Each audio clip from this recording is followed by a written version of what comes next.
The new iPhone backs so many great camera features. Apple says it's the highest quality camera system in a smartphone. In the stage, Apple showed us a sneak peek of a new feature called Deep Fusion.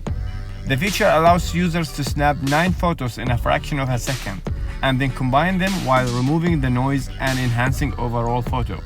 According to photography analysts, this could make iPhone camera system take DSLR-like photos with the help of the 3-camera system in the new iPhone Pros. Unfortunately, this feature won't be available at day one. It will be pushed for users later through a software update.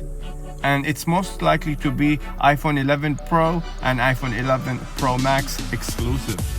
Don't forget to subscribe for more videos about Apple and technology. I'll see you in the next one. Peace!